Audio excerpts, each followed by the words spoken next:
कोई बीमारी है, कोई फोड़ा है, जख्म में कट गया है, हड्डियां टूट गई हैं, उसको जल्दी से सेट करने के लिए आप प्लास्टर के ऊपर से भी साइक्लिक सर्जरी कर सकते हैं। तो बहुत मैं डिप्रेशन में आ रही थी, बहुत प्रॉब्लम में आ रही थी। जो मेरी मदर थी वो बोलती थी तुम्हें हो क्या रहा है, समझ में नहीं आ रहा है, कभी कुछ प्रॉब्लम बता रही हो, हर बार हर हफ्ते नई नई प्रॉब्लम बता रही हो। तो मुझे एहसास होने लगा कि कुछ तो ऐसा है जो मुझे बिना दवाई खाए आराम मिलने लगा। हेलो हीलर्स, मैं मिडास से Sunita Narayan, reiki grand master and angel therapist.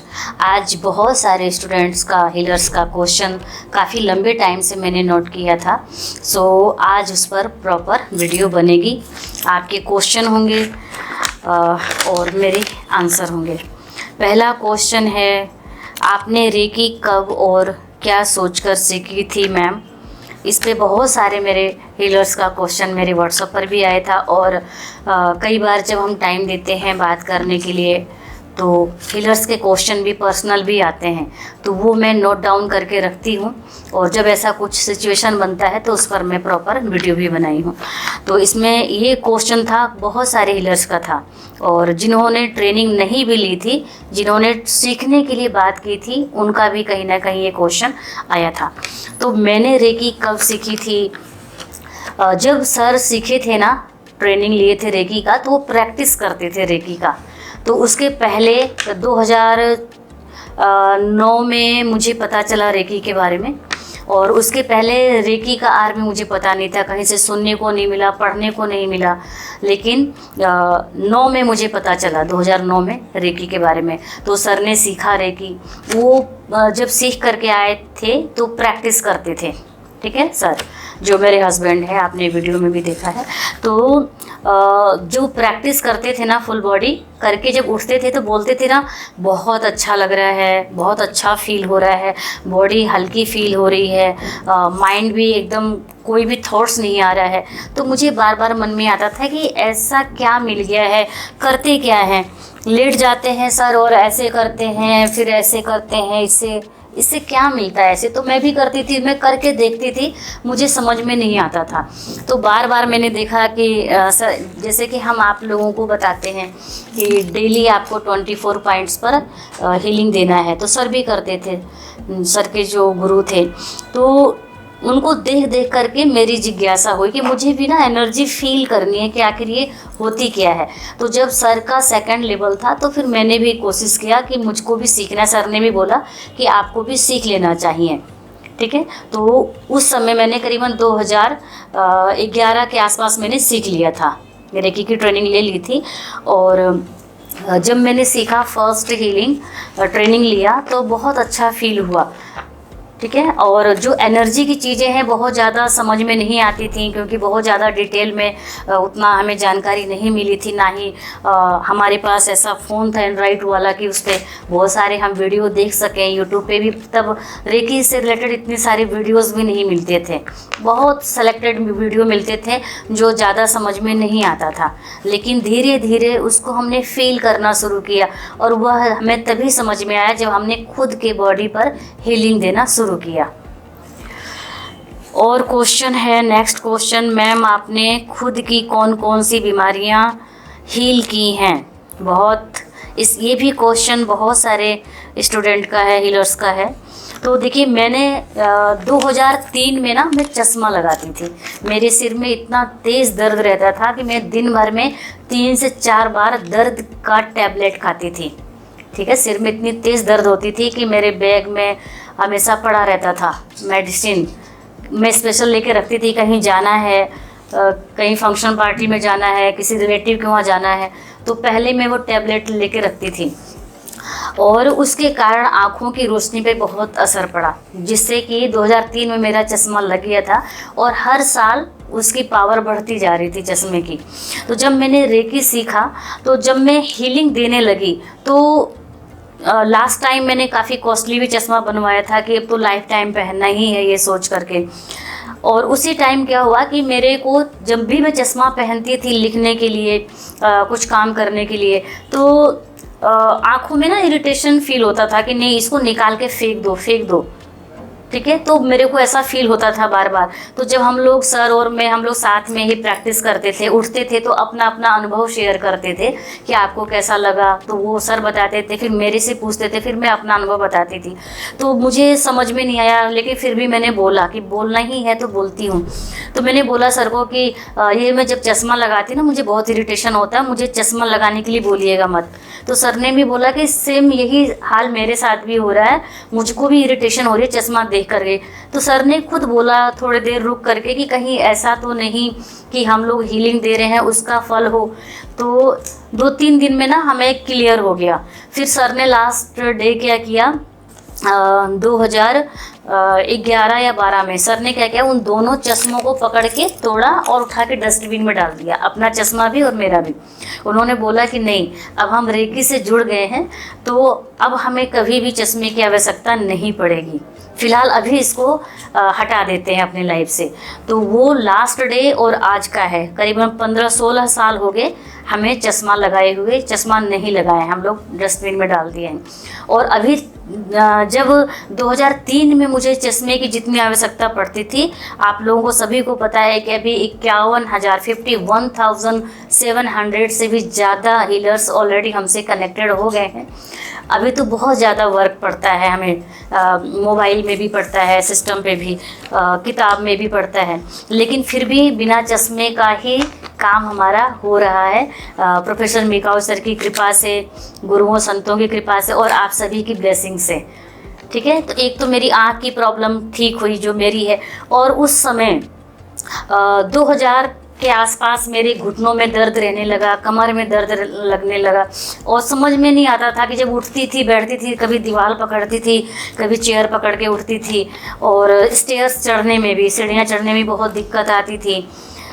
उस समय मैं एक हाउस वाइफ थी, और जो मेरा पर्सनल खर्च होता था तो मैं सिलाई करती थी घर में बैठ के। जो मेरा टाइम बचता था भोजन बनाने से, खाना बनाने से, परिवार की देखभाल से, तो उसके बाद का जो मेरा टाइम था ना, मैं कपड़ा सिलती थी। कपड़ा सिलना मुझे अभी भी पसंद है, कभी कभी टाइम मिलता है तो शौक़ से मैं कुछ चीज़ें सिलती हूँ। तो उस समय मैं सिलाई करके भी अपना जो खर्च होता है वो मैं आराम से चला लेती थी, और उसमें मैं बचत भी कर लेती थी। और तो क्या है कि उस समय मेरे जो घुटने और कमर में प्रॉब्लम थी, फिर कंधों में दर्द, कभी हाथ में दर्द, कभी अक्सर ना मैं बीमार पड़ती थी, मेरी मेडिसिन बढ़ने लगी थी।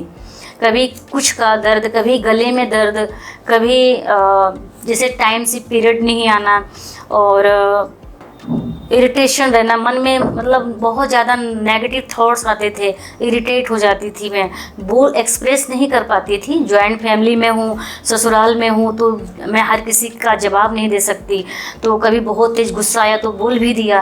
तो ये सब प्रॉब्लम से ना मुझे खुद भी फील अच्छा नहीं होता था। तो फिर मैंने जब ये प्रैक्टिस करना शुरू किया, सीखा, तो मुझे पहली दिन की जो आधी क्लास होती है ना, 4 घंटे की क्लास, तो सर बीच में एक्सपीरियंस लेते थे। तो मैंने सर को बोला कि सर मुझे ऐसा ऐसा सीन दिखाई दिया शक्तिपात के टाइम पे, और मैं डेली घुटनों पे मसाज करती रहती थी अपने हाथ से, ऐसे भी क्योंकि दर्द रहता था तो मेरा हाथ नेचुरल वहाँ पहुँच जाता था और मसाज करता रहता था। तो वो सब मेरी फर्स्ट डे की जो मैंने ट्रेनिंग लिया था, तो मुझे एहसास होने लगा कि कुछ तो ऐसा है जो मुझे बिना दवाई खाए आराम मिलने लगा। और सबसे आश्चर्य की बात यह है कि मैं डेली किसी ना किसी चीज़ की मेडिसिन लेती रहती थी, और मेरी मेडिसिन की ना एक पॉलिथीन बनने लगी थी। तो अगर कार से जाना है तो कार में मेडिसिन रहती थी, और बाइक से जा रहे हैं तो बाइक में रख के ले जाते थे, बैग में रख के ले जाते थे, जहाँ जाना है तो पड़ा रहता था मेडिसिन। तो इस तरह करके मेरी दवाइयाँ हटने लगी, दवाइयों से इरिटेशन होने लगा। दवाइयाँ सर ने सब उठा करके वो भी एक दिन डस्टबिन में डाल दी। सर ने बोला कि कुछ नहीं, आपको आज से कोई मेडिसिन नहीं लेनी है, सिर्फ आप रेस्ट करिए और हीलिंग दीजिए, ठीक है। तो कुछ डॉक्टर के पास जाती थी तो बोलते थे गले में वो नेक वाली जो पट्टी आती है वो बोलते थे कि लगा के रखिए। फिर दूसरे डॉक्टर को किसी ने सजेस्ट किया कि आप वहाँ पे जाइए। फिर मैं वहाँ जाती थी तो किसी ने बोला ये बैक साइड की जो सिर की हड्डी होती है ये बढ़ गया, इसके कारण आपके सिर में दर्द हो रहा है। किसी ने बोला कि ये नाक के अंदर जो हड्डी होती है इसके अंदर स्वेलिंग है। किसी ने कुछ बोला। तो बहुत मैं डिप्रेशन में आ रही थी, बहुत प्रॉब्लम में आ रही थी। जो मेरी मदर थी वो बोलती थी तुम्हें हो क्या रहा है, समझ में नहीं आ रहा है, कभी कुछ प्रॉब्लम बता रही हो, हर हफ्ते नई नई प्रॉब्लम बता रही हो। तो हीलिंग का फल ये हुआ ना कि जो मेडिसिन थी एकदम से विचार आया कि नहीं, अभी तो कुछ टाइम के लिए, कुछ दिनों के लिए इसको हटा देते हैं एकदम घर में से। तो सर ने कार में से भी सर सर्च किए कहाँ मेडिसिन है, बेड में भी था, वो ड्रॉ में भी था, तो वहाँ से सब ले करके डस्टबिन में डाल दिया। फिर सिर्फ हीलिंग क्लींजिंग ये सब हमने करना शुरू किया। और मैंने देखा कि सबने घर में फील किया कि अरे जब से मेडिसिन छूटा है, हीलिंग की मात्रा बढ़ाई है, तब से मैं काफ़ी ठीक होने लगी। फिर मेरी इच्छा और जागृत होने लगी। मैंने बोला कि नहीं, अभी तो मुझे इसमें और ज़्यादा लेवल बढ़ाना है। फिर मुझे सिंबल्स के बारे में पता चला कि जैसे जैसे लेवल बढ़ता है सिंबल्स बढ़ता है, और उन हर सिंबल्स की अपने आप में अनलिमिटेड पावर है। तो फिर मैं ऐसे करके अपना लेवल बढ़ाती गई। नेक्स्ट क्वेश्चन है साइकिक सर्जरी किस किस पार्ट पर कर सकते हैं? ठीक है, तो देखिए साइकिक सर्जरी जैसे कि मैंने बताया है कि कोई पार्ट आपका ऑपरेशन हुआ है, ठीक है, कोई लेडीज है डिलीवरी के टाइम पे ऑपरेशन हुआ है, जिसको बोलते हैं छोटा ऑपरेशन बड़ा ऑपरेशन, तो उस पर भी आप हीलिंग दे सकते हैं। आँखों का ऑपरेशन हुआ है, आप वहाँ भी साइकिक सर्जरी कर सकते हैं। गॉल ब्लैडर का स्टोन है, किडनी का स्टोन है, उसमें भी कर सकते हैं। हार्ट से रिलेटेड कोई प्रॉब्लम है उसमें भी कर सकते हैं। और सिर में बहुत तेज़ दर्द है ना, तो आप थर्ड आई और क्राउन चक्रा के ऊपर भी आप साइकिक सर्जरी दे सकते हैं। कोई बीमारी है, कोई फोड़ा है, जख्म में कट गया है, हड्डियां टूट गई हैं, उसको जल्दी से सेट करने के लिए आप प्लास्टर के ऊपर से भी साइकिक सर्जरी कर सकते हैं। ठीक है, अभी आपको क्लियर हुआ, साइकिक सर्जरी इन अवस्थाओं में आप कर सकते हैं। एक क्वेश्चन और है दिल्ली से राधा जी का कि मैम मैं एक हीलर हूँ, मेरे रिश्ते बहुत बिगड़े हुए हैं, हीलिंग करने पर मैं अपने रिश्तों को ठीक करने के लिए हीलिंग दूं तो क्या कोई दोष लगेगा? नहीं, कहते हैं ना कि अगर आपके सामने मान लीजिए, वैसे तो जीव हत्या खराब है, नहीं करना चाहिए, पाप लगता है, दोष लगता है, तो अगर आपके सामने कोई नाग आके खड़ा हो गया और वो काटने की अवस्था में है आपको, तो आप अपनी सुरक्षा में कुछ तो उठाएंगे ना, तो वह कोई दोष नहीं है। अगर आपके एक दो बार वार करने से आपकी जान बच जाती है तो वो गलत नहीं है। अपनी जान बचाने के लिए हथियार उठाना कोई दोष नहीं है। तो आप बिल्कुल, अगर रिश्ता गड़बड़ है, बार बार कोई आपको मेंटली टॉर्चर कर रहा है, इंसल्ट कर रहा है, आपको नीचे गिराने की बात कर रहा है, और वहाँ पे गलती उतनी है ही नहीं जितना उसको दिखाया जा रहा है, प्रेजेंट किया जा रहा है, और वो सालों साल एक ही हाल है ना। कुछ रिश्ते में ऐसा होता है कि कुछ भी करो लेकिन वो सब कुछ जीरो है। तो कई बार ऐसा भी होता है कि जो हमारे पास्ट के कर्मास है हमें पता नहीं है, तो उसके कारण ब्लॉकेज आती है। कई बार जो हमारी करंट सिचुएशन है उसके कारण कुछ चीज़ें ऐसी आ जाती हैं हमारे सरफेस पे, तो वहाँ पे आप हीलिंग देंगे। हीलिंग देने का मतलब ये नहीं है कि हम रिश्ता तोड़ रहे हैं। हीलिंग देने का मतलब ये है, रिश्ता मेंटेन करने का मतलब ये है कि जब आप हीलिंग देंगे ना तो अपना प्रोटेक्शन बनाएंगे, और आपके जैसे मान लीजिए कि एक हाउस वाइफ है, सास से, ननद से, या परिवार में किसी और से रिश्ता ठीक नहीं है, तो उन तीनों का प्रोटेक्शन शील्ड बनाएंगे। 3-4 लोग हैं जिनसे आपको नकारात्मक ऊर्जा आ रही है, उन सबका आप प्रोटेक्शन शील्ड बनाएंगे। हीलिंग करते समय एक विचार आपको रखना है कि जब भी आप हीलिंग दें तो हीलिंग के टाइम पे आप उनसे रिश्ता वाला कनेक्शन मत रखिए। ये मत सोचिए कि वो मेरी सास है, वो मेरे ससुर है, वो मेरी देवरानी है, वो मेरी नंद है, या मेरा पड़ोसी है, कुछ नहीं। वो सिर्फ आप जब हीलिंग दीजिए, आपकी हीलिंग से तभी अच्छा रिजल्ट आएगा। समझना है यहाँ पर, जब हम हीलिंग देते हैं रिश्तों का ना, तो हम हीलिंग के टाइम पे भी उस व्यक्ति को वहीं पे पाते हैं, उस रिश्ते में देखते हैं कि अरे इसने तो मेरे को ऐसा बोल दिया था, ऐसा कह दिया था। जैसे ही आप रिश्ते को लेकर के हीलिंग देते हैं तो आप फिर हीलिंग सही से नहीं कर पाएंगे, क्योंकि फिर वहीं पे आपका मन टिक जाएगा, आप वहीं पे घिरे रह जाएंगे, मकड़ जाल में फंस जाएंगे।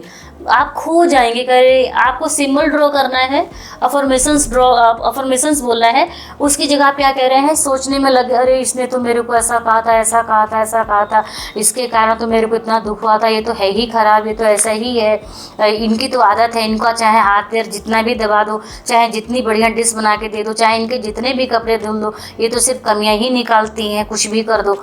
तो फिर आप ना फंसते चले जाएंगे, एक कड़ी, दूसरी कड़ी, तीसरी, चौथी, पांचवी, वो जुड़ती जाएंगी, एक तार, एक चैन सिस्टम बनता जाएगा।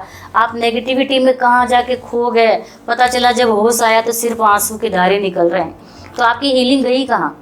तो इसलिए मैं बार बार कहती हूँ कि जब भी हीलिंग दीजिए रिश्ता ठीक करने के लिए, तो आप सिर्फ और सिर्फ उसको अपना क्लाइंट समझिए, सिर्फ और सिर्फ अपना क्लाइंट समझिए। चाहे आप अपने बेटे से रिश्ता ठीक करने के लिए हीलिंग दे रहे हैं, या हस्बैंड से हीलिंग दे रहे हैं रिश्ता ठीक करने के लिए, या डॉटर से कर रहे हैं, या पड़ोसी से कर रहे हैं, या दूर बैठे किसी रिश्तेदार से रिश्ता ठीक करने के लिए हीलिंग दे रहे हैं, तो उस रिश्ते को किनारे करिए, हीलिंग दीजिए एज ए क्लाइंट के रूप में। जैसे मान लीजिए कि आपसे कोई रिश्ते की हीलिंग लेता है, तो आप वहाँ पे फंसते हैं क्या, नहीं फंसते हैं ना। आपको आपके माइंड में क्या रहता है कि अरे उसने मुझे हीलिंग का चार्ज दिया है, अरे मैंने उनको टाइम दिया है, मैंने उनको प्रॉमिस किया है, तो मेरा धर्म और कर्म ये है कि मैं जितने दिन का बोली हूँ उतने दिन उनको रिजल्ट आ जाए। तो जब हम ये कॉन्सेप्ट रखेंगे, इस भावना से देंगे कि उसको हीलिंग देना है और वो उसकी प्रॉब्लम को दूर करना है, तभी आप एकाग्र हो पाएंगे, तभी आप हीलिंग दे पाएंगे। तभी जब तक बेस्ट हीलिंग नहीं होगी, तो जो आपके पास्ट के कर्मास हैं वो क्लींज नहीं होंगे, वो हील नहीं होंगे, वो पीछा नहीं छोड़ेंगे। नहीं तो एक पेड़ की जड़ें देखा होगा आपने कि बहुत दूर दूर तक फैली रहती हैं, उसी तरह जो हम मनुष्यों का जो रूट कॉस्ट है वो एक जन्म से दूसरे जन्म, तीसरे जन्म तक कनेक्ट रहता है। आपने खुद भीष्म पितामह जी के बारे में सुना होगा कि किस तरह उनको पास्ट लाइफ में पीछे पीछे ले जाया गया, और किस तरह उनको पता चला कि अरे आज जो मैं तीर की सैया पर सोया हुआ हूँ वो मेरे ही किसी कर्म का फल है। ठीक है, तो जो उनको इस रूप में भुगतना पड़ा। करंट सिचुएशन के हिसाब से कुछ भी ऐसी प्रॉब्लम क्रिएट हो सकती है, लेकिन झेलना हमें पास्ट की सिचुएशन को ही है। तो इसलिए जितने जल्दी हो सके जब आप हीलिंग दीजिए तो रिश्ता किनारे रखिए। मैं इस बात को इस वीडियो में कई बार इसलिए रिपीट की हूँ क्योंकि यह क्वेश्चन बहुत बार आता है मेरे व्हाट्सएप पर। यह जब मैं अपने स्टूडेंट से बात करती हूँ, किसी हीलर से, तो वो बार बार बोलते हैं कि मैं ना हीलिंग दे ही नहीं पा रही हूँ बेटे को, पता नहीं क्या हो जाता है, मैं तो खो जाती हूँ। तो खोएंगे आप जब बेटा समझेंगे, हस्बैंड समझेंगे, पड़ोसी समझेंगे, तो खो जाएंगे 110%। खोना नहीं है। तो एक चीज़ सिर्फ फॉलो करिए, हीलिंग देते समय सिर्फ मेरा क्लाइंट, मेरा क्लाइंट, मेरा क्लाइंट है। और आपको फिर ज़रूरी नहीं है फिर लंबी हीलिंग देने की, आप कम टाइम में भी बेस्ट रिजल्ट ले सकते हैं।